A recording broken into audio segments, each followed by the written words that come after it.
Bonjour, on va attaquer. Bonjour, bienvenue. On va donc attaquer ce troisième cours de cette année qui va vraiment se centrer sur l'étude des interactions entre neurones sensoriels et cellules immunitaires dans la peau. Et on va juste un petit peu revoir le contexte des cours précédents, résumé des épisodes passés pour voir dans quel contexte ce cours s'intègre.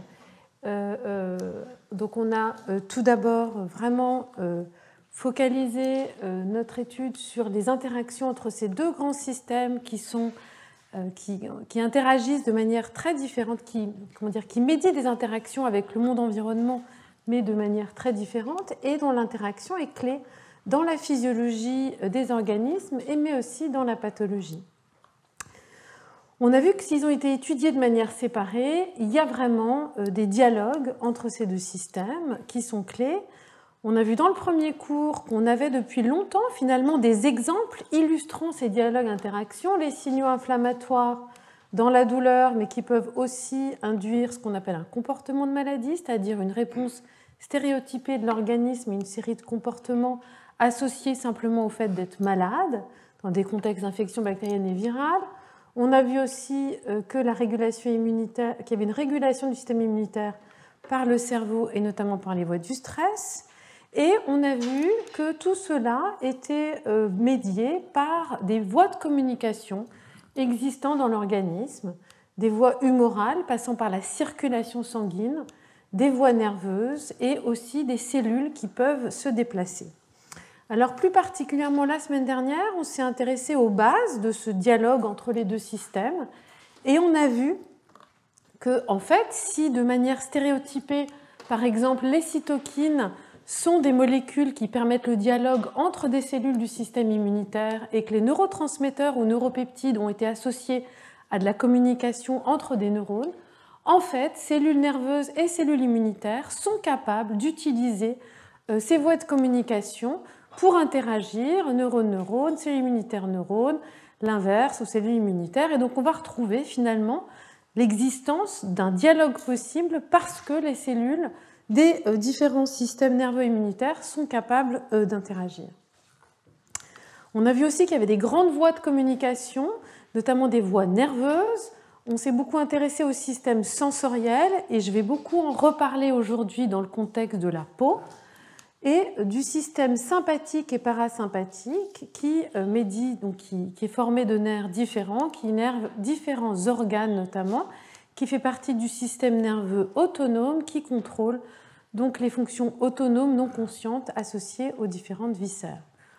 On a vu que ces voies nerveuses sont importantes pour les interactions neuro-immunitaires et qu'il existe d'autres voies, par exemple des voies systémiques de production qui vont utiliser la circulation sanguine, comme dans le contexte du stress. Dans le contexte du stress, différentes structures du cerveau sont capables soit d'aller activer via différents noyaux ce fameux système sympathique qui va innerver différents organes et mobiliser l'organisme dans un contexte de réponse à un stress, mais ça va avoir aussi un effet sur les cellules immunitaires. Et en parallèle, via le système neuro-endocrinien, l'hypothalamus, l'hypophyse et la production et la génération de ces différents facteurs jusqu'à la production de cortisol, qui est un glucocorticoïde endogène et une réaction donc anti-inflammatoire, on va avoir un effet fort, différent, via différentes structures sur le système immunitaire.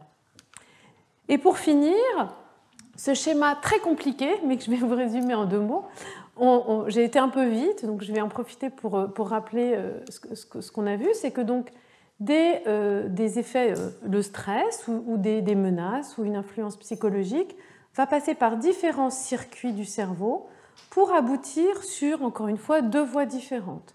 La voie hypophyso-surrénale qui va permettre la production de différents facteurs, notamment la corticostérone, et puis une voie vraiment parasympathique qui va pouvoir activer différents circuits, différentes structures et avoir des effets différents sur les cellules du système immunitaire. Leur activité, mais aussi la production de certaines cellules immunitaires dans des centres lymphoïdes qui génèrent ou dans lesquels ces cellules vont être ensuite activées.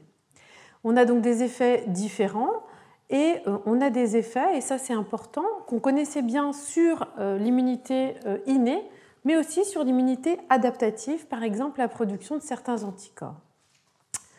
On a également une voie systémique qui peut passer par le nerf vague, mais aussi par des organes qu'on appelle circonventriculaires, c'est-à-dire des zones du cerveau qui sont plus en contact avec la circulation sanguine, où des cytokines vont pouvoir agir ou être relayées sur différents circuits. En ce qui concerne le nerf vague, ça va vraiment se concentrer sur ce noyau du tractus solitaire et différents noyaux associés, et on va avoir une réponse.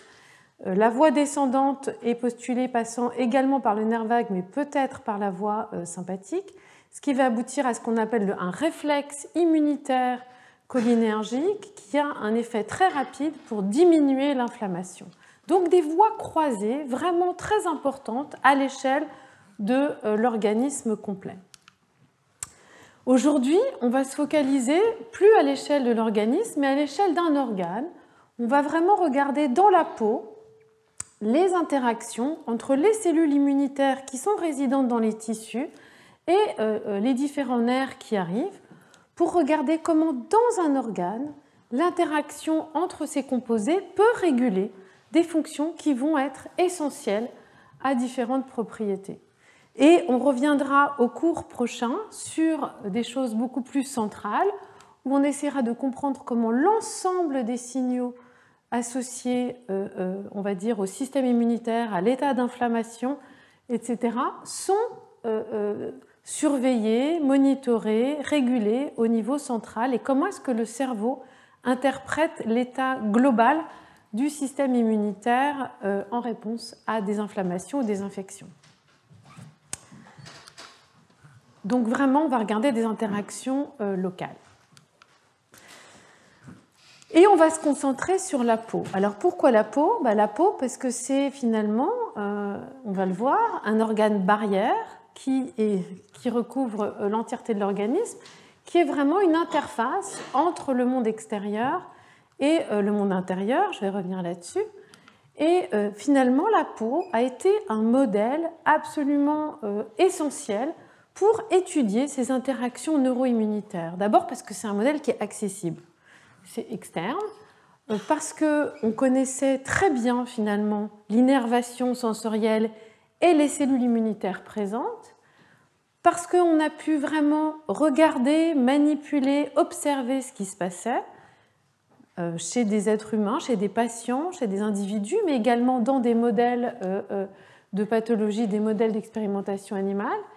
Et enfin, parce qu'il y avait aussi un besoin important d'évoluer ou de faire évoluer les traitements d'un grand nombre de pathologies qui touchent à la peau et dont on va le voir, dans lesquelles les interactions neuroimmunitaires sont essentielles et l'étude des interactions neuroimmunitaires a permis le développement de nouveaux traitements ou de nouvelles biothérapies et probablement permettra finalement le développement d'autres approches thérapeutiques.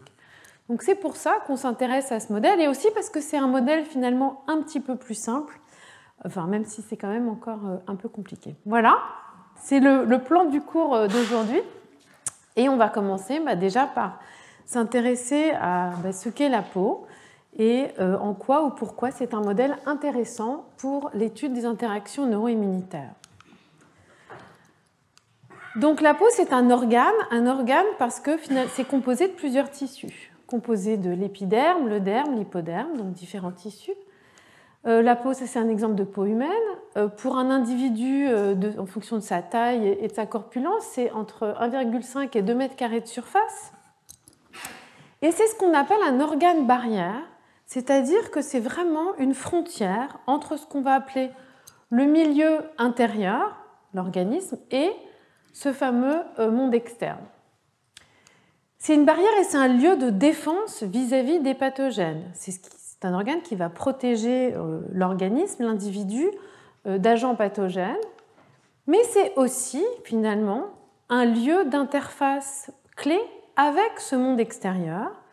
Et en ce qui concerne le monde microbien ou bactérien, c'est ce qu'on appelle le microbiote cutané, c'est-à-dire un ensemble de micro-organismes, de bactéries, de champignons, de virus qui vivent en, on va dire, en bonne entente, ou on a des agents pathogènes, on reviendra là-dessus, qui vivent finalement avec l'organisme. Donc on parle beaucoup du microbiote intestinal, mais on a aussi, bien sûr, un microbiote cutané qui joue un rôle essentiel. Et puis sur un plan, on va dire, plus neurobiologique, c'est un organe absolument essentiel pour la perception. Et on va revenir là-dessus, mais toutes sortes de formes de perception, la température, le toucher doux, la douleur, la démangeaison. On parlera pas mal de démangeaison. Si vous vous grattez après, c'est possible. Parce que quand on parle de démangeaison, quand on pense à la démangeaison, ça gratte. Mais en tout cas, voilà, tout un ensemble de perceptions sensorielles qui est finalement une première interface avec l'ensemble du corps. Alors, sur un plan immunologique, la peau contient un nombre de cellules immunitaires et une diversité de cellules immunitaires absolument phénoménale. Et c'est compréhensible dans le sens où c'est un organe qui est, encore une fois, clé, puisque c'est le premier rempart vis-à-vis du monde extérieur. Donc on va retrouver dans l'épiderme des cellules de l'immunité innée, comme des macrophages spécialisés, les cellules de Langerhans, des cellules T, des macrophages, etc., etc. Toutes les cellules sont présentes. Je ne vais pas toutes les citer, mais par exemple, il y a ici donc différents types de macrophages. On va retrouver des mastocytes, dont j'ai déjà un peu parlé, qui sont des grosses cellules qui sont capables de dégranuler très vite et qui sont impliquées dans le déclenchement des réponses aux allergies.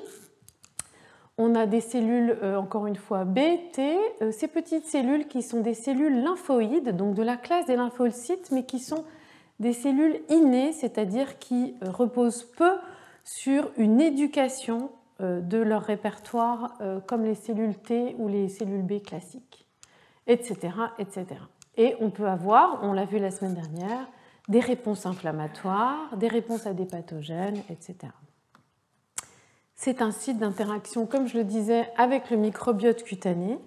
Et le microbiote cutané, finalement, fait partie intégrante des propriétés d'organes barrières. C'est-à-dire que le microbiote cutané va, dans sa composition, par exemple, empêcher ou limiter la colonisation par des agents pathogènes.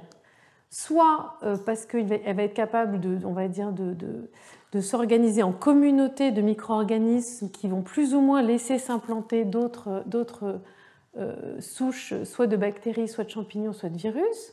On a aussi des produits chimiques qui vont être produits, une barrière physique. Et de manière extrêmement importante, le microbiote cutané est très important pour l'immunité de la peau.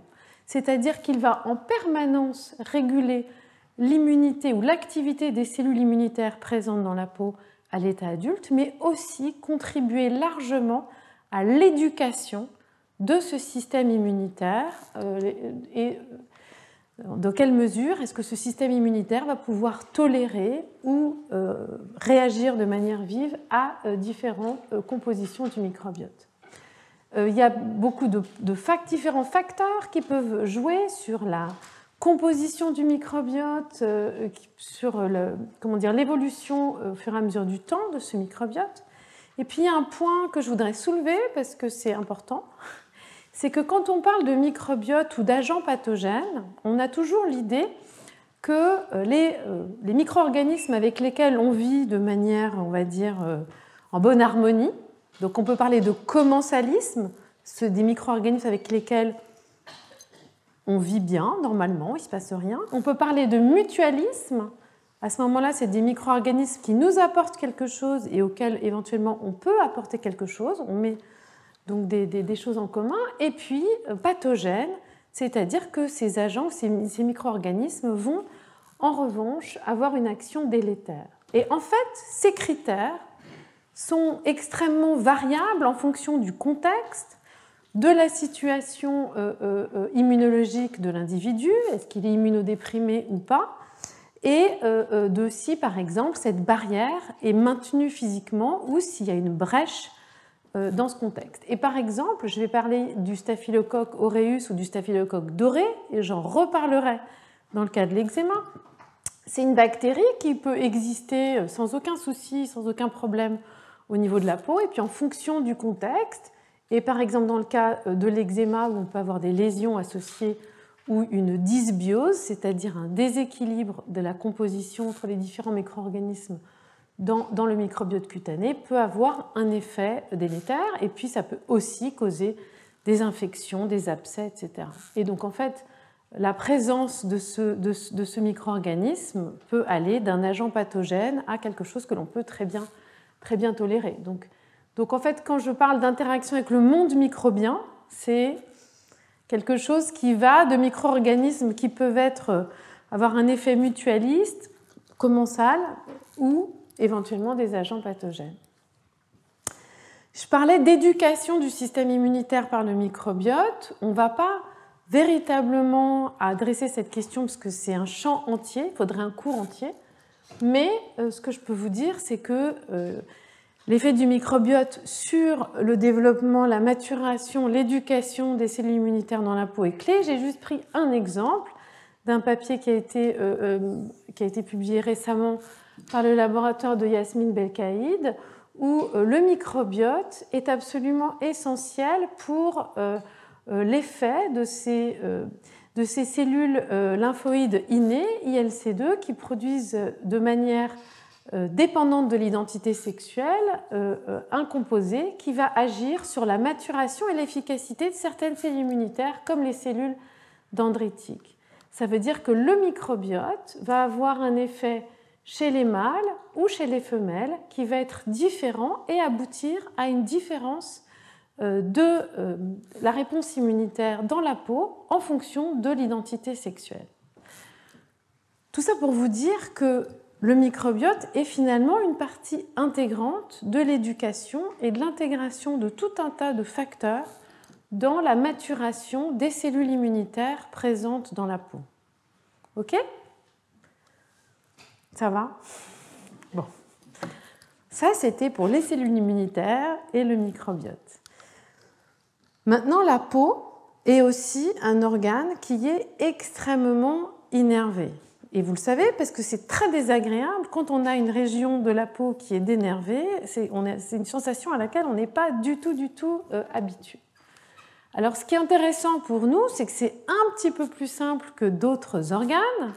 Il n'y a que l'innervation du système parasympathique dont je parlerai très peu, mais qui est quand même importante. Donc, les fibres sympathiques sont très importantes, par exemple, pour réguler la transpiration, je pourrais en parler aujourd'hui, et aussi tout ce qui va être la régulation de la vasodilatation. Donc, dans un contexte, par exemple, de stress, le système sympathique va avoir un effet très fort.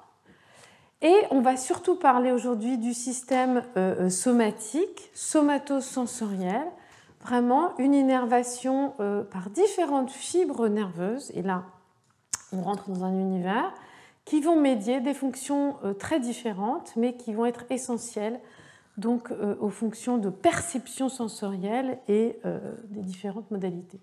Donc on a les fibres C, A delta, A bêta, on y reviendra. Je ne vais pas rentrer dans trop de détails, je vais plutôt essayer de vous donner une vision globale.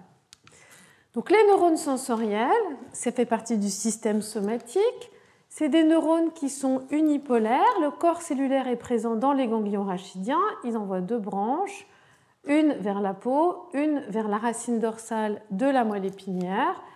Par exemple, ce circuit sensoriel est impliqué dans le réflexe de retrait via une boucle motrice, mais aussi tous les signaux sont relayés au cerveau. Et là, on a des signaux de type très différents. On va avoir une multitude, et je reviendrai sur la classification, mais une multitude de neurones sensoriels différents qui ont été maintenant bien caractérisés par différentes techniques, traçage, la taille des fibres, des études de transcriptomique qui permettent d'identifier des populations différentes. On n'y voit encore pas tout à fait très clair, totalement clair, mais ces différents neurones vont médier des fonctions ou des propriétés différentes. La mécanosensation, la thermosensation, le chaud, le très chaud, le froid, la nociception, la douleur, le prurite ou la démangeaison. Je vais utiliser cette terminologie de manière un petit peu équivalente. La proprioception, j'en parlerai pas, mais c'est vraiment tout ce qui est la perception du corps, de l'équilibre, etc. L'interoception, j'en parlerai au cours numéro 4. Donc, je parle de réflexe. Le réflexe de retrait, on se brûle, on enlève la main. Et la douleur est finalement associée à ce réflexe, mais c'est un mécanisme protectif, puisque tel qu'il a été décrit, c'est vraiment quelque chose qui est essentiel pour que l'on se souvienne qu'il ne faut pas, entre guillemets, faire cette action. Donc douleur, nociceptif, neurone qui médie la douleur, nocicepteur, c'est des termes que je vais utiliser de manière assez équivalente. Et ce qu'on a vu la semaine dernière, c'est qu'une réponse immunitaire essentielle de tous les tissus, qui est l'inflammation, qui est aussi un mécanisme protecteur, qui peut mal tourner mais qui est protecteur, qui est une réaction stéréotypée face à une agression externe, infection, etc., processus universel de tous les tissus, a un des signes cardinaux, c'est la douleur. On a rougeur, gonflement, etc., et la douleur. Et ça fait intervenir l'immunité innée adaptative, et quand les réponses inflammatoires sont dérégulées, on a des défauts, des effets dans un grand nombre de pathologies, pathologies auto-immunes, métaboliques, chroniques de l'intestin, vasculaires, neurodégénératives, etc. Donc on avait déjà parlé de l'inflammation et de la douleur. Une autre fonction qui est relayée par ces fibres, ou une autre propriété, c'est la démangeaison ou le prurite. Alors, ce n'est pas vraiment un réflexe, mais c'est considéré comme faisant partie d'une boucle protectrice. Donc, qu'est-ce que c'est que la démangeaison? C'est une sensation légèrement désagréable qui nous pousse vraiment à se gratter. Donc, tous les animaux le font. Il y a de grandes caractéristiques. On pense, ou en tout cas c'est associé à l'élimination d'irritants cutanés, mais aussi d'ectoparasites, des moustiques, des tiques et d'autres choses. C'est impliqué dans les réponses allergiques. Et on a aussi ce qu'on appelle une démangeaison miroir. Si vous voyez quelqu'un se gratter, en général, on a assez vite envie de se gratter également. Alors, quand on pense à la douleur, on imagine bien, ou on sait qu'il y a des pathologies chroniques de la douleur qui sont absolument dévastatrices et qui peuvent causer, on va dire, ou impacter vraiment le quotidien et la vie des gens qui en sont atteints. Mais la démangeaison ou le prurite, et le prurite chronique, c'est-à-dire vraiment donc un prurite qui peut s'étaler sur plusieurs semaines et qui est incontrôlable, peut vraiment atteindre, les maladies chroniques du prurite sont vraiment aussi extrêmement dommageables. Elles sont présentes dans un grand nombre de pathologies qui sont très connues, on va en parler. Bon, il y a l'eczéma, mais il y a d'autres types de pathologies, et puis il y a des pathologies qui ne sont pas du tout finalement associées ou directement à des choses très locales, qui peuvent être une insuffisance rénale, certains lymphomes, etc., etc. Et donc, il y a une vraie possibilité de dérégulation de ce processus qui est associé donc à une baisse de qualité de vie notable et un grand nombre de pathologies. Donc, le cycle démangeaison-grattage, j'y reviendrai, mais donc, on a on va dire un besoin impérieux de se gratter. Ça induit une action donc de grattage qui apaise très transitoirement le prurite. Il y a une interaction croisée en fait entre les neurones qui médient l'un et qui médient l'autre. Mais ensuite, le prurite revient et revient plus fort, et on verra pourquoi. Donc les différentes fonctions, ou ces différentes, on va dire, propriétés, encore une fois, sont médiées par des neurones très très différents, j'en parlais, qui vont aller contacter, donc là c'est vraiment le toucher mécanique, mais la plupart des fibres qui sont associées à la douleur et au prurite sont des petites fibres qui sont présentes dans la peau. Et alors, comment on a classifié les neurones? On les a classifiés initialement en fonction de leur taille et de leur vitesse de conduction. Donc, ces fibres ici sont très myélinisées, elles sont très larges, et elles médient le toucher non douloureux. Et puis, ces deux plus petites fibres, A delta et les fibres C, qui sont principalement celles qui nous intéressent, faiblement ou pas du tout myélinisées, et elles médient la douleur, le prurite et la température. Mais cette classification a véritablement énormément évolué, et maintenant c'est assez compliqué, c'est un paysage un petit peu compliqué. Alors, un grand repère quand même, c'est cette dichotomie entre ce que l'on appelle pour les fibres C qui sont vraiment dans la peau, c'est ce qu'on appelle des fibres peptidergiques qui sont capables de relarguer des neuropeptides, et on verra comment et ce qu'elles font, on l'a déjà vu un peu la semaine dernière, mais qui sont capables donc de relarguer ces neuropeptides, substance P et CGRP, et des fibres qu'on appelle non peptidergiques, mais dont certaines sont quand même capables de relarguer des neuropeptides. Donc c'est une classification qui est un petit peu différente. Par contre, elles sont marquées par l'expression de certains récepteurs très particuliers.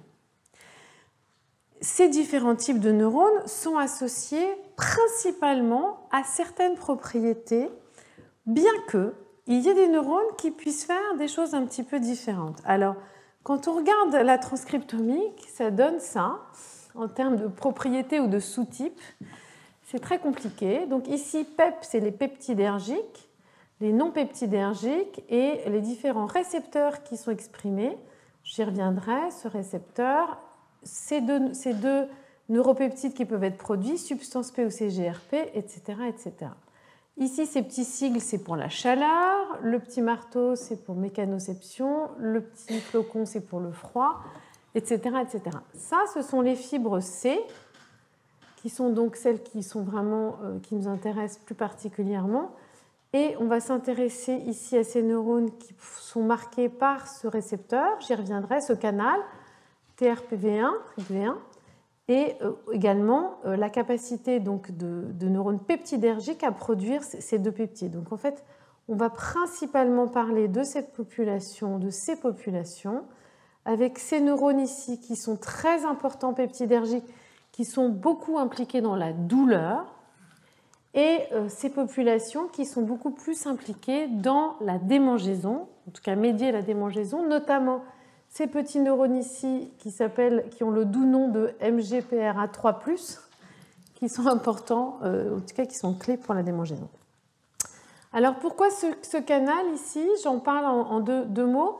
C'est un canal très important qui médie, qui a été isolé il n'y a pas si longtemps que ça, qui fait partie d'une famille qui médie donc la chaleur et qui est important pour médier la température, mais qui aussi répond par exemple à la capsaïne qui est présente dans le piment, capsaïcine, qui est présente dans le piment. Et donc en fait, juste je voulais vous donner cet exemple pour vous montrer que quand on parle de ces neurones, finalement, quand on mange du piment, quand on est en contact avec du piment et qu'on a une sensation de brûlure, c'est effectivement parce que ce sont exactement les mêmes récepteurs qui sont activés quand on a de la brûlure ou quand on est en contact avec un composé de cet ordre-là.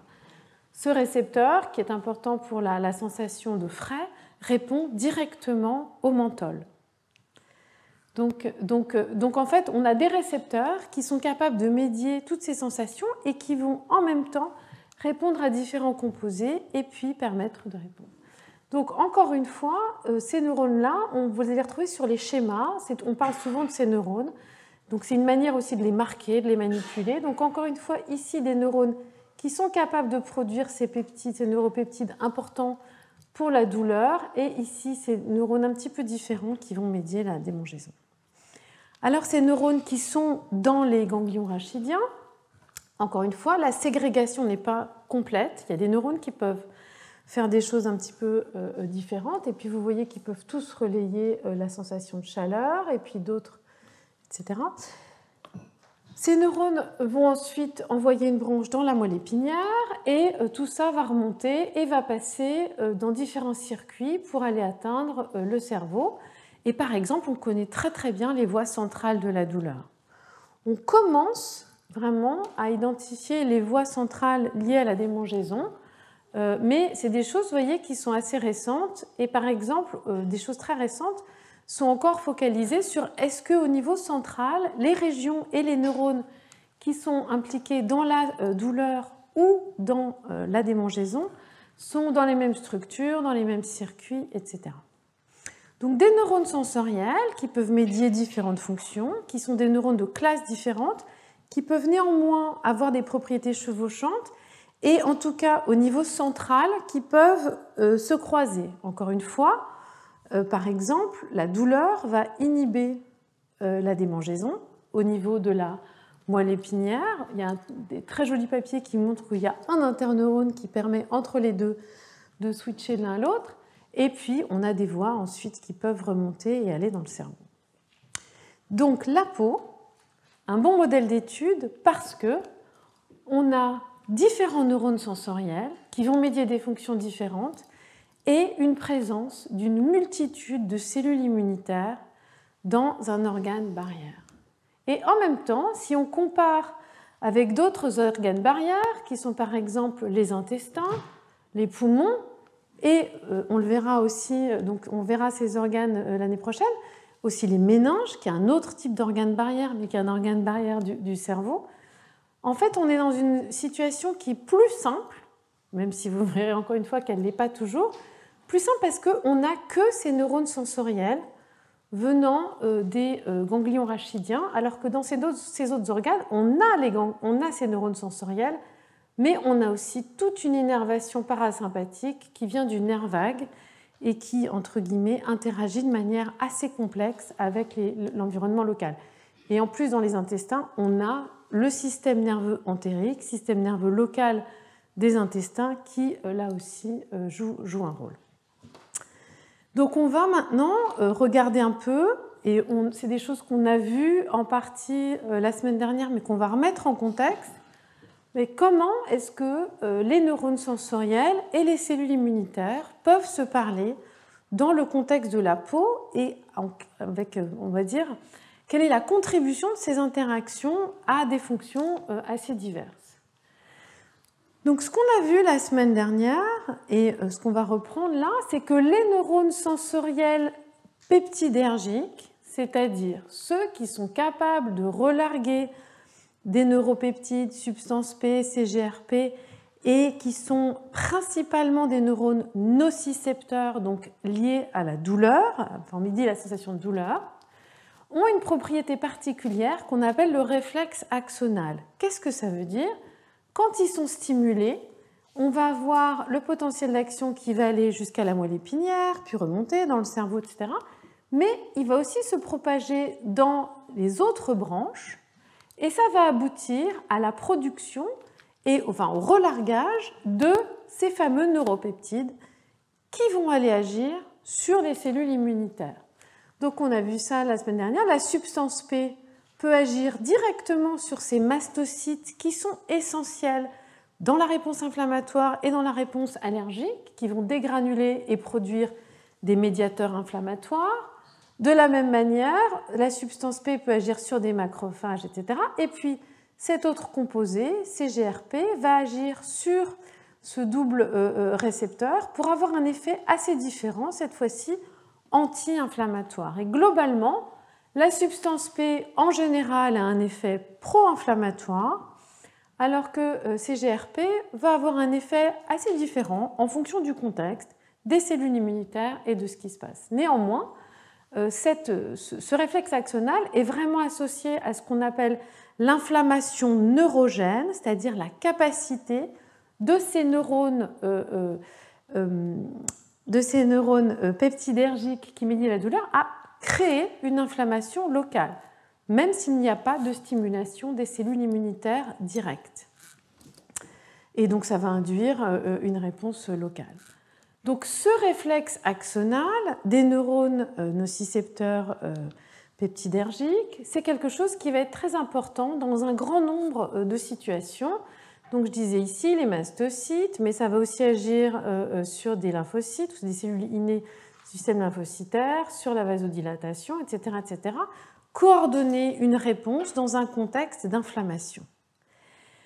Ce qui est absolument remarquable dans cette propriété toute simple de ces neurones, c'est qu'en fait, le réflexe axonal a aussi un rôle dans d'autres fonctions. Et par exemple, des travaux extrêmement élégants ces dernières années ont montré que ça avait un rôle dans la régulation de l'immunité. Alors pourquoi, comment? En fait, si on a ici, par exemple, une activation d'une branche qui va permettre une défense immunitaire d'un type particulier, ça va permettre de relarguer localement ce fameux composé CGRP qui va produire une réponse qui va permettre de booster cette immunité de manière locale. Mais on a aussi, plus loin, à un endroit où il n'y a pas encore d'attaque infectieuse, une production de CGRP et la production ou le boost de cette réponse immunitaire. Et donc on a juste à côté un boost de l'immunité locale pour empêcher finalement que l'infection ou que l'inflammation se répande.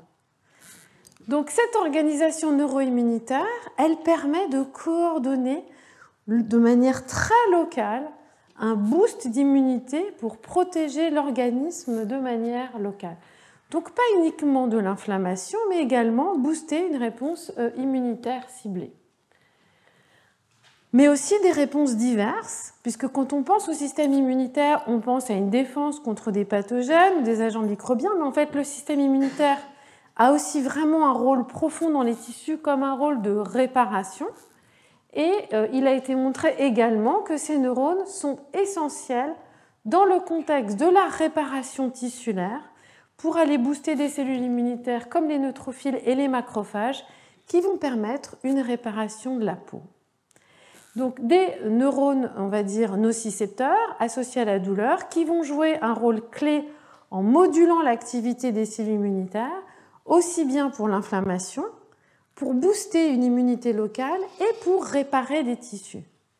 Alors est-ce que c'est uniquement ces neurones peptidergiques nocicepteurs? En fait non, ces neurones non peptidergiques, d'autres types de neurones, sont aussi capables d'avoir d'autres actions.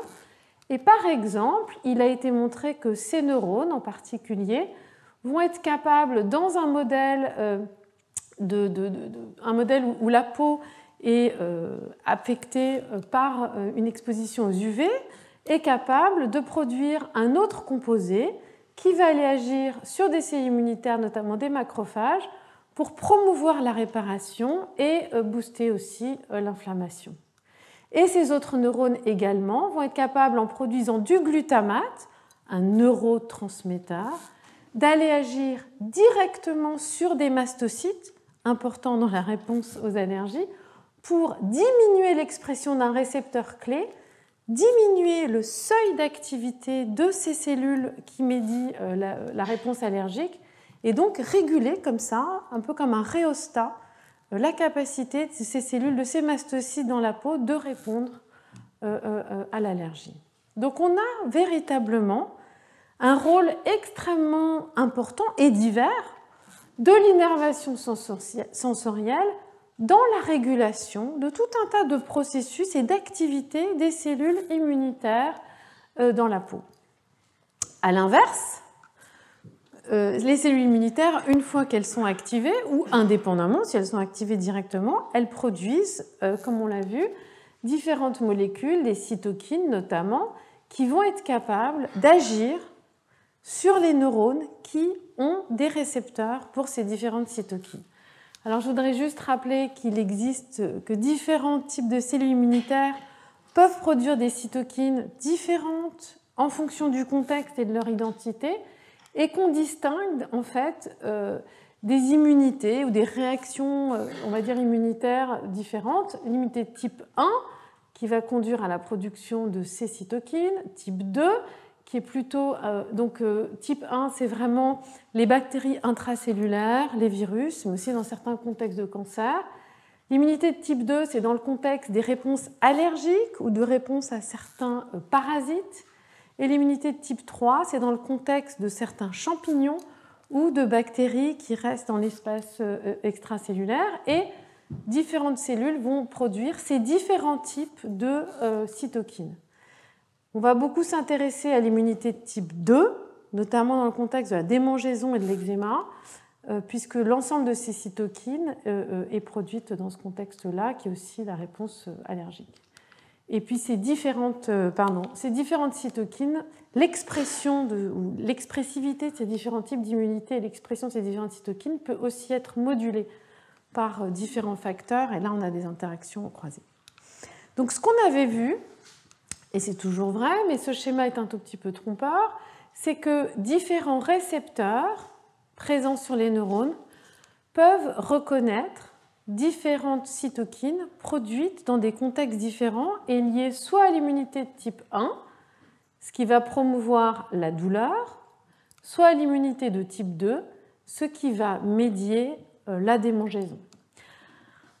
Alors ces différents types de récepteurs, ici c'est un schéma, ce n'est pas forcément les mêmes neurones, puisque je vous ai dit, c'est tous des neurones qui expriment ce marqueur TRPV1, TRPV1, mais c'est un schéma qui illustre que différents neurones vont être capables de répondre à des cytokines différentes et médier des réponses ou des signaux différents. Et alors ces travaux sont extrêmement récents, en particulier sur ce qui concerne la démangeaison. Il y a eu des travaux clés, donc c'est en 2017, donc c'est quand même assez récent. Et ce qui a vraiment été assez incroyable, c'était de montrer ou d'observer que ces récepteurs à des cytokines de l'immunité de type 2, comme le récepteur à l'IL4, à l'IL13, et je tiens à dire que ce qui est important, c'est aussi que tous ces différents récepteurs vont utiliser une voie de signalisation qui est la même qui passe par ces facteurs JAK1, JAK2. On verra dans le contexte des biothérapies que c'est important, vont être capables de converger pour médier la démangeaison, alors que d'autres cytokines vont médier la douleur. Et ça, c'était des travaux absolument clés parce que ça ouvrait la possibilité d'aller manipuler spécifiquement ces voies dans les neurones pour essayer, par exemple, de baisser ou de diminuer ou de contrôler la démangeaison ou de moduler la réponse à la douleur. Alors, pour l'instant, la douleur, ce n'est pas forcément extrêmement probant encore, c'est compliqué, mais on verra que dans le contexte de la démangeaison ou du prurite, il y a des choses qui ont été montrées. Donc ces cytokines, on va dire, ou ce type d'inflammation de type 2 est vraiment clé dans l'initiation, la régulation de la démangeaison. Donc itch, pardon, c'est démangeaison. Vous allez voir beaucoup itch et scratch. Itch, démangeaison, prurite et scratch, le grattage. Et ce qui a été montré, c'est que quand on bloque ces récepteurs à ces cytokines ou les voies en aval, JAK1, JAK2, on est capable de bloquer la sensation de démangeaison. Donc encore une fois, différentes cytokines qui peuvent activer différemment des neurones sensoriels et médier ou réguler des réponses différentes. Ok. Alors maintenant, on a parlé des systèmes immunitaires, on a parlé des neurones, un dialogue, un vrai dialogue. Les neurones peuvent produire des signaux qui vont affecter les cellules immunitaires, les cellules immunitaires vont produire des cytokines qui vont affecter les neurones, et en général, on a des boucles. Par exemple, dans l'inflammation, on peut avoir une inflammation déclenchée, ensuite une stimulation, une inflammation neurogénique par-dessus, etc., etc. Mais le troisième larron dans cette équation, finalement, c'est le monde microbien. C'est-à-dire que ce dialogue existe et en plus, il est soumis ou il est en interaction avec l'ensemble des micro-organismes présents, soit agents pathogènes, soit microbiote cutané. Et donc, on va regarder un petit peu quelle est l'influence de ces agents microbiens et comment ça passe. Donc, ce que je vous ai dit, c'est que donc, il y a un dialogue entre les neurones, les cellules immunitaires et la présence de micro-organismes dont on sait qu'ils sont clés pour la maturation, le développement, l'efficacité, les propriétés des cellules immunitaires. Ce que je ne vous ai pas dit, c'est qu'à l'inverse, les cellules immunitaires vont produire ou pas, par exemple, des peptides antibactériens qui vont moduler ou affecter la composition de ce microbiote. Donc c'est une véritable interaction.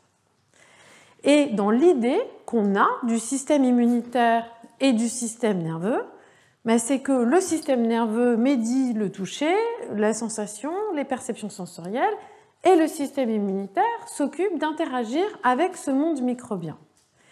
Et en fait, il y a eu une mini-révolution, ou en tout cas un vrai changement de paradigme il y a à peu près une dizaine d'années, quand il a été montré que en fait, les neurones, et notamment les neurones sensoriels, sont totalement capables de détecter directement un grand nombre de bactéries ou d'agents de micro-organismes.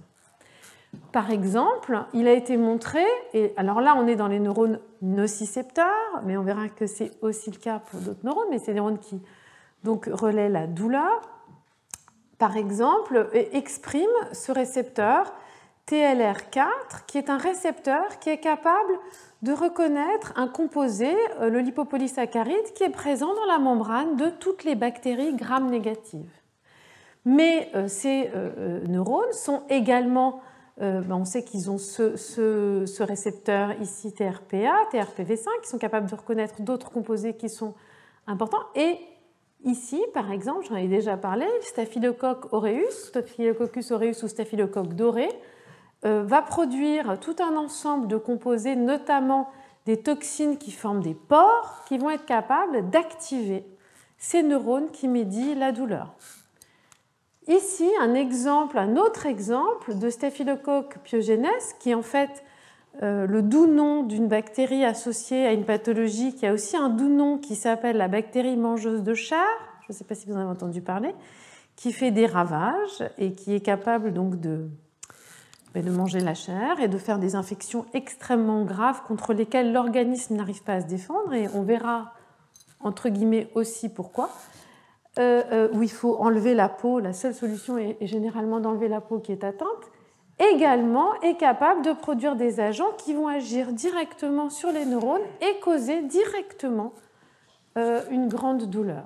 Et c'est le cas aussi, par exemple ici, de Candida albicans, un champignon qui est assez fréquent et assez présent dans le microbiote et qui est capable également, on ne sait pas exactement comment, mais dont il a été montré qu'il est capable d'agir directement sur ces neurones nocicepteurs.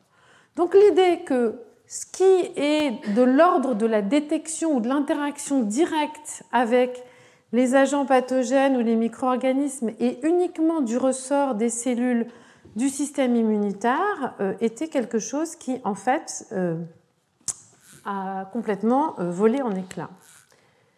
Et donc, très récemment aussi, ce qui a été bien vu également dans le cas du staphylocoque doré, c'est que de manière directe, ces micro-organismes sont capables, sur les neurones qui médient cette fois-ci le prurite, d'agir directement et de moduler la démangeaison et d'induire une réponse de grattage, de rentrer dans un cycle démangeaison-grattage. Ce n'est pas uniquement les neurones nocicepteurs, mais aussi les neurones sensoriels qui médient le prurite. Alors un exemple, des exemples divers. Donc ici, par exemple, Candida albicans, mais c'est aussi le cas dans le contexte du psoriasis, qui est une pathologie de la peau dont je ne parlerai pas. On a une activation des neurones sensoriels qui va médier une réponse relativement protectrice en passant par la production d'une cytokine ici qui va médier la production de peptides antimicrobiens. Et à l'inverse, et c'est pour ça que Streptococcus pyogenes est si, entre guillemets, délétère quand elle est vraiment capable de se développer, les micro-organismes sont en fait capables d'utiliser les interactions neuro-immunitaires pour altérer ou éteindre la réponse immunitaire que l'organisme pourrait avoir pour se défendre. Dans ce contexte-là, le fait que les neurones soient activés, donc il y a une douleur intense, mais en même temps, ils vont activer la production le relargage de ces GRP qui va diminuer l'activité de certaines cellules immunitaires et limiter leur capacité à se défendre contre cet agent pathogène. Et on va retrouver exactement la même situation, via d'autres cellules, dans le cas du staphylocoque doré. Donc des micro-organismes qui vont, entre guillemets, soit utilisés à leur avantage, soit dévier, soit moduler l'ensemble de ces interactions neuroimmunitaires. Et alors il y a une foule d'interactions neuroimmunitaires qui ont été décrites avec différentes bactéries, différents virus, différents champignons, etc., qui vont, dans des contextes très différents, créer une inflammation, éteindre une inflammation, en profiter pour proliférer, etc., etc. Juste une petite note, ça n'est pas uniquement une modulation des interactions dans le contexte de la réponse aux pathogènes. Par exemple, là encore, des travaux très récents montrent qu'il y a une véritable interaction croisée entre neurones, cellules immunitaires et agents microbiens. Dans le contexte du staphylocoque doré, on a des lymphocytes qui sont, entre guillemets, primés pour la réponse à ce staphylocoque. Quand on a une rupture de la barrière de la peau, on va avoir une amplification de ces lymphocytes T, entre guillemets, mémoire, qui vont être essentiels pour promouvoir la régénération des neurones sensoriels qui normalement innervent la peau et qui vont être atteints dans ce contexte de rupture de la barrière. Donc le dialogue, cette fois-ci, agents microbiens et cellules immunitaires, va permettre de reconstruire des neurones qui ont été atteints au niveau de la peau. Alors, au-delà des agents pathogènes, il y a aussi un point qui est très important finalement, c'est, je vous ai dit, les neurones sont capables de répondre directement à certains micro-organismes. Et ça va être important. Mais ce qui a été également quelque chose de très important, y compris dans le contexte physiopathologique, c'est qu'il a été montré que les neurones sont également capables de répondre directement à certains allergènes. Par exemple, les acariens, house dust mites, c'est-à-dire une allergie déclenchée par les acariens présents dans les maisons, je ne sais même plus comment on dit ça en français, les acariens sont capables d'agir directement sur les neurones sensoriels, il faut regarder ce petit schéma ici, de relarguer de la substance P et d'activer les cellules, les mastocytes dans ce contexte-là et déclencher ou promouvoir une réponse inflammatoire. Et donc dans le contexte de la démangeaison, on a des activations et des interactions vraiment croisées entre une réponse allergique qui va pouvoir promouvoir une réponse un petit peu plus directe d'une activation de démangeaison. Et donc les allergies vont pouvoir enclencher une réponse, un cycle démangeaison-grattage en combinaison avec une réponse, on va dire, plus classique de cytokine de type 2 qui est capable de promouvoir ce processus. Donc dans l'ensemble, on a véritablement de ce schéma où il y a un dialogue, on va dire monde microbien, cellules immunitaires, un dialogue neurone, cellules immunitaires. On se retrouve vraiment avec un dialogue entre, on va dire, monde microbien, neurones, cellules immunitaires et des interactions croisées qui vont pouvoir créer des boucles d'interactions positives, d'interactions négatives, dans des contextes d'inflammation, de douleurs chroniques, de démangeaison chronique, mais aussi de lutte par rapport à des infections particulières au niveau de la peau. J'ai aussi juste mentionné le fait que dans la réponse aux allergènes, on pouvait avoir une réponse directe de certains neurones, donc ça va même un petit peu au-delà même du monde microbien, ça peut être aussi des irritants cutanés, des irritants cutanés et des expositions de tout un tas de composés éventuellement qui peuvent passer par la peau et qu'on qualifie de plus en plus comme étant des molécules faisant partie de ce qu'on appelle l'exposome, des composés qui peuvent agir sur des cellules qui sont présentes dans la peau, soit des neurones, soit des cellules immunitaires, et altérer également ces interactions croisées. Donc, comme vous avez peut-être vu, ou pas, mais dans toutes les références qui sont citées, les références bibliographiques, ces travaux sont finalement récents. C'est-à-dire, c'est des travaux qui datent d'il y a 10 ans, d'il y a 5 ans, qui sont, on va dire, en plein développement. Et la réalisation de toutes ces interactions croisées a ouvert des portes pour avancer, évoluer dans le traitement de certaines pathologies. Alors, j'ai parlé des douleurs chroniques. Les douleurs chroniques, c'est encore quelque chose qui est vraiment court, mais dans le contexte des maladies du prurite ou de la démangeaison chronique, l'étude, la compréhension de ces interactions a vraiment permis de développer des nouveaux traitements. Et donc, je vais terminer ce cours en vous donnant un exemple qui a vraiment permis, on va dire, de faire évoluer les choses.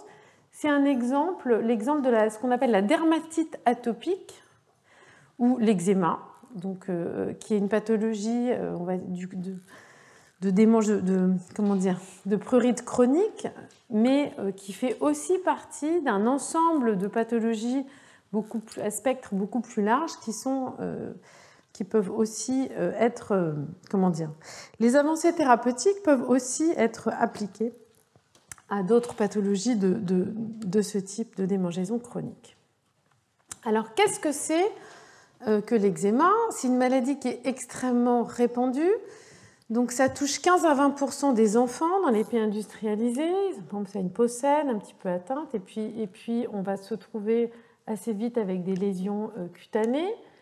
Ça touche 2 à 10% des adultes, donc c'est quand même assez fréquent, et ça débute à 90% des cas avant 5 ans, donc très tôt dans la vie, et une maladie qui peut s'installer ou disparaître en fait. Donc c'est caractérisé par un prurite intense et chronique. Donc un prurite, encore une fois, c'est une sensation un petit peu désagréable qui déclenche un besoin impérieux de se gratter. Elle est caractérisée par des lésions cutanées qui peuvent être chroniques.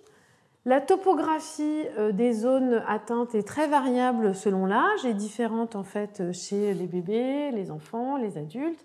C'est aussi caractérisé par une peau très sèche, les poussées entrecoupées de périodes de rémission, associées à une dysbiose du microbiote cutané. On verra, il y a une présence de certaines bactéries, notamment le staphylocoque doré, dont on a déjà parlé, et caractérisée par des antécédents, ce qu'on appelle d'atopie, donc de réponses inflammatoires ou allergiques exacerbées.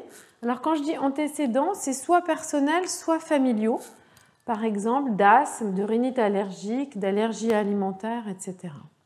Et je tiens à dire que les avancées qui ont été faites dans le domaine de l'eczéma sont aussi, on va dire, utilisées dans d'autres types de maladies atopiques, notamment comme l'asthme ou ces autres maladies. Donc c'est une maladie qui est multifactorielle et j'ai utilisé ce schéma très compliqué juste pour dire qu'on ne sait pas quelle est la cause de l'eczéma. Donc, ce qu'on sait, c'est qu'il y a potentiellement une part de génétique et on connaît certains facteurs de risque génétique pour l'eczéma. On sait qu'il y a aussi des composés, encore une fois, de ce fameux exposome, des choses auxquelles on est exposé.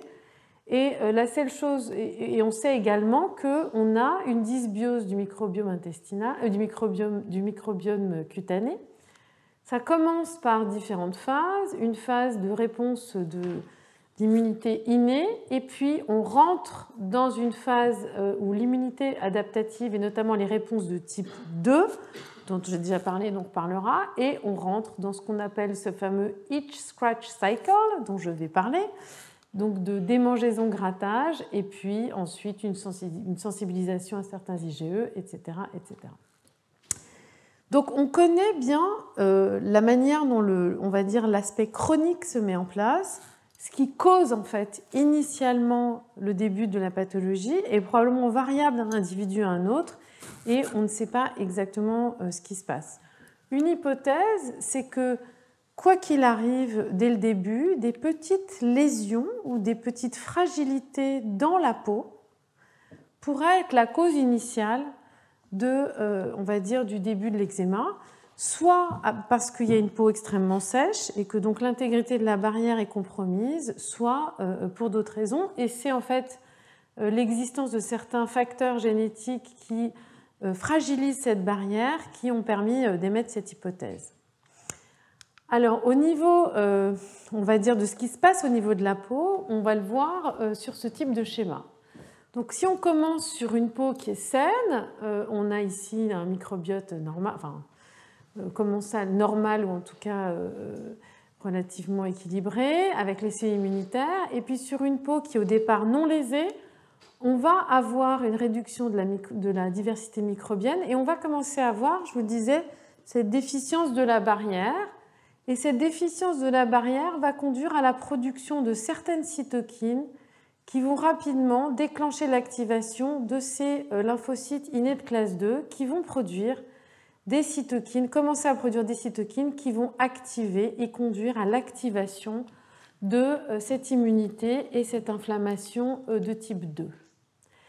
Et toute la production, tout ce qui va se passer ici, va en fait conduire à l'activation via ces cytokines de type 2, à l'activation de ces fibres qui vont médier une démangeaison, un prurite. Et on va rentrer dans ce que l'on appelle un cycle démangeaison-grattage qui va lui-même contribuer à augmenter ou maintenir les défauts de barrière de la peau. Et on a une continuité, un cycle où le grattage contribue à altérer l'intégrité physique de la peau qui va continuer à produire ces cytokines qui vont induire de la démangeaison, qui va conduire à du grattage, etc. etc. Alors ce fameux cycle démangeaison-grattage, comment est-ce que ça se passe? Donc je disais, on a au départ une petite disruption ou une barrière qui est un petit peu moins établie par les kératinocytes qui vont conduire à la production de cytokines qui vont des deux côtés agir sur les réponses immunitaires, sur les cellules immunitaires, mais aussi directement sur ces neurones qui vont médier une réponse, qui vont médier un prurite. Et on a un dialogue aussi entre ces cellules immunitaires et ces neurones qui vont médier le prurite, où les cellules immunitaires vont produire des cytokines qui vont directement activer ces neurones. Okay? Donc l'activation de ces neurones va médier, relayer ce signal de démangeaison jusqu'au cerveau, qui va conduire à une réaction de grattage. La réaction de grattage amplifie ou maintient le dysfonctionnement de la barrière, etc., etc., etc. Donc ce cycle vraiment repose sur des interactions particulières qu'on a vues, qui sont qu'on va avoir production de ces cytokines quand on a une rupture de la barrière qui vont agir directement sur ces neurones qui vont médier le prurite. On sait également que des dysbioses du microbiote, comme la présence de ces staphylocoques dorés qu'on a vus, qui sont présents dans ce contexte-là et qui sont associés à des disruptions de la peau, vont également médier ou amplifier cette démangeaison. Et que ces cytokines vont également induire l'activation de ces cellules immunitaires qui vont encore une fois contribuer à produire ces cytokines de type 2, IL-13, IL-4, 31, histamine, etc., qui vont aussi agir sur les neurones.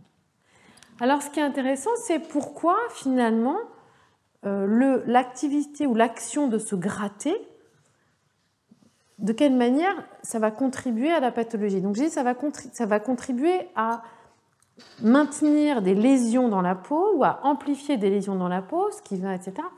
Mais ce qui est clair aussi maintenant, c'est qu'on sait que l'action de se gratter, même de manière mécanique, va pouvoir induire la production, ou en tout cas le relargage de certains neuropeptides qui vont contribuer également à l'amplification ou au maintien du cercle vicieux démangeaison-grattage. Donc on a des vraies boucles, là c'est vraiment, on est dans une boucle neuroimmunitaire locale, mais qui fait aussi intervenir ce cycle démangeaison-grattage, démangeaison-grattage. Alors pourquoi est-ce que quand on se gratte, on n'a plus de démangeaison ? J'en J'en ai dit 2 mots. La première chose, c'est qu'en fait, quand on se gratte, on a une très légère sensation de douleur qui, en fait, au niveau de la moelle épinière, va complètement bloquer la sensation de démangeaison. Donc, de manière très rapide, l'interaction dans la moelle épinière, entre les fibres nociceptives et échimédylprurite, vont vraiment permettre ce soulagement très, très temporaire. Et puis aussi, la sensation de grattage va amener jusqu'au cerveau une activation des circuits de la récompense, notamment des circuits dopaminergiques, qui va apporter une sensation de plaisir et un renforcement positif avec l'action de se gratter. Et donc on a là aussi également donc une boucle, on se gratte, il n'y a plus la démangeaison, renforcement, circuit de la récompense, et ce cycle continue.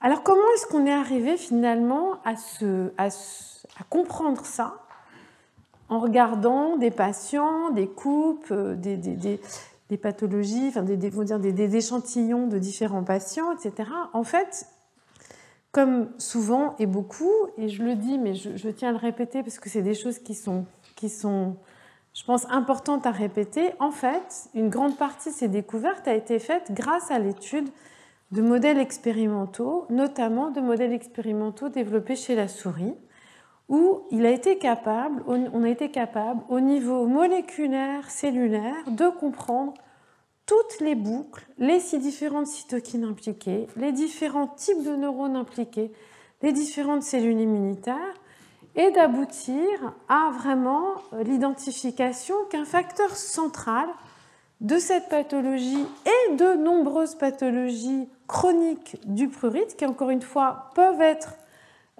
causées, on va dire, des vraies altérations et des vrais problèmes au quotidien chez un grand nombre de personnes, passait par ce type d'inflammation.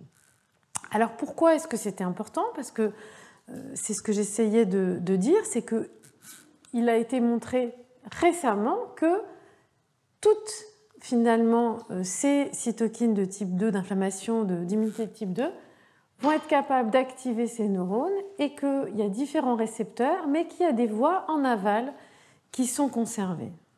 Et donc là, vous voyez, 2017, ça a ouvert la voie à un grand nombre de traitements différents qui sont aujourd'hui prescrits pour traiter notamment l'eczéma, mais on verra d'autres, enfin, j'en dirai 2 mots, d'autres pathologies, notamment l'asthme, qui est aussi une pathologie atopique clé. Alors, qu'est-ce que c'est que ces médicaments? C'est des bloquants, par exemple, c'est ce qu'on appelle des biothérapies, c'est-à-dire des composés qui sont capables de moduler des processus biologiques. Ici, c'est des anticorps bloquants qui bloquent donc l'activité des récepteurs interleukine 4, mais qui sont aussi pour d'autres capables de bloquer différents types de récepteurs, interleukine 13 et interleukine 4, etc., qui ont des pathologies, enfin, qu'on peut utiliser maintenant, des posologies qui sont recommandées pour, y compris pour des bébés, pour des enfants, etc. Et puis, des composés oraux, parce que ça ici c'est des injections, qui sont des composés oraux qui vont cibler cette voie centralisée, JAK1, JAK2, qui est en aval de ces différents récepteurs et qu'on peut utiliser également qui est recommandé dans différents contextes, etc. Et puis, il y a tout un ensemble de composés qui sont actuellement en phase 3, qui vont cibler différentes voies. Alors, bien sûr, aujourd'hui, dans un contexte d'eczéma, alors je ne suis pas dermatologue, je parle de ça, mais je ne peux pas... c'est les recommandations de la Société française et américaine de dermatologie, mais je ne peux pas forcément en dire beaucoup plus. J'y reviendrai. La première ligne de traitement dans le contexte de l'eczéma, c'est de bien hydrater la peau et c'est des corticoïdes, des crémocorticoïdes locales, parce qu'en général, ça fait vraiment, c'est un traitement qui marche très bien. Mais dans les cas vraiment résistants où c'est un vrai problème, il y a maintenant ces différents médicaments et ces différentes solutions thérapeutiques qui ont été développées et qui sont proposées. Et ça, c'est juste, encore une fois, pour vous donner, donc, ces composés ont été mis sur le marché 2018, 2022. Et là, ce dernier composé, c'est avril 2025, septembre 2023 aux États-Unis, notamment cet anticorps antibloquant IL-13 qui a l'air particulièrement efficace. Et puis les inhibiteurs de JAK qui sont quand même mieux, enfin, plus pratiques, c'est des comprimés oraux, sont également importants. Et puis là, voilà, donc d'autres crèmes, etc.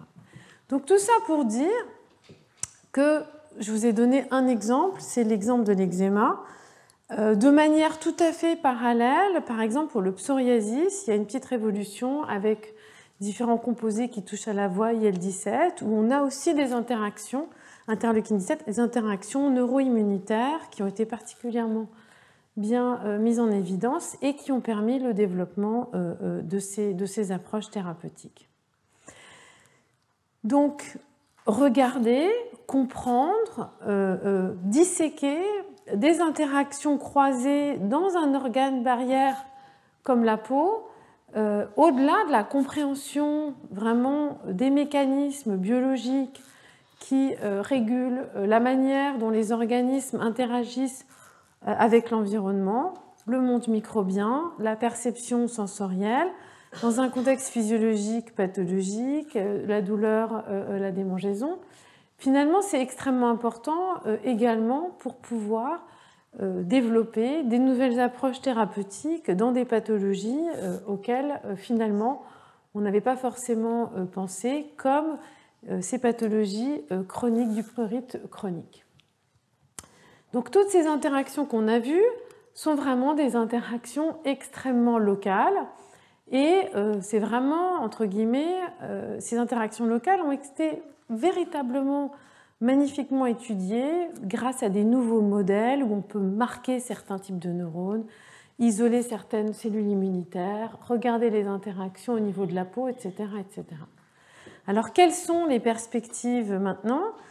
J'ai envie de dire, une perspective assez importante, c'est que on sait que ces pathologies sont modulées par tout un tas de facteurs.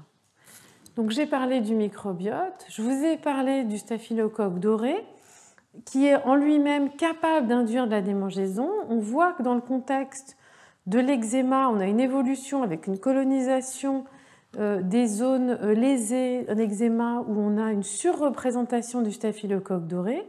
Est-ce qu'on peut développer, initier des nouvelles approches thérapeutiques qui visent à moduler et réguler, par exemple, le microbiote cutané? Ça, c'est un grand champ d'exploration actuel qui serait finalement une alternative à, ou un complément en tout cas, à des approches ou des biothérapies diverses. Et puis, on sait aussi, et vous le savez, on le sait tous, mais ça a été très très bien démontré, que toutes ces pathologies qui touchent la peau ont une composante extrêmement importante du stress. À chaque fois que vous allez chez le médecin et que vous avez genre, est-ce que vous traversez une période de stress? Bon, je ne sais pas, moi je fais mes cours au Collège de France en ce moment, est-ce que c'est une période de stress? Je ne sais pas. En tout cas, on sait que c'est sensible au stress. On sait également qu'il y a des voies et des boucles, et le développement de modèles animaux et également aujourd'hui permet d'aller explorer plus en détail toutes ces interactions croisées qui sont, on sait que le stress aggrave ces pathologies, on ne sait pas exactement si c'est un facteur déclenchant ou pas, mais d'aller regarder dans le contexte donc, des pathologies dites allergiques, mais qui incluent l'eczéma, il y a d'autres pathologies allergiques, et également le psoriasis, d'aller regarder comment les signaux liés au stress modulent ces interactions neuro-immunitaires qui elles-mêmes peuvent contribuer ou réguler toutes ces différentes pathologies de la peau.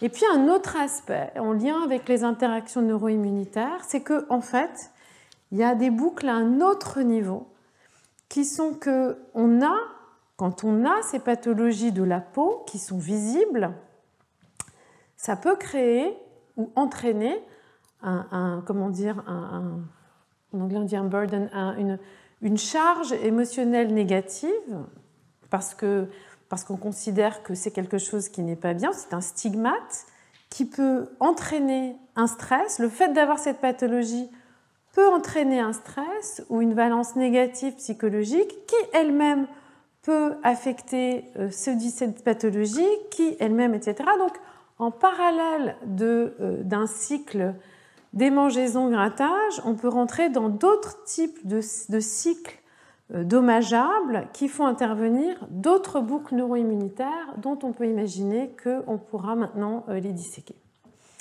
Alors, j'ai parlé de la peau, mais alors il y a plein d'autres organes barrières, et comme je vous le disais, par exemple les poumons, mais c'est le cas aussi des intestins et des méninges, on retrouve exactement le même type d'interaction avec des fibres sensorielles qui vont innerver ces organes, ces fibres nociceptives qui ont exactement les mêmes boucles d'interaction qui vont produire les immunités de type 2, etc., etc.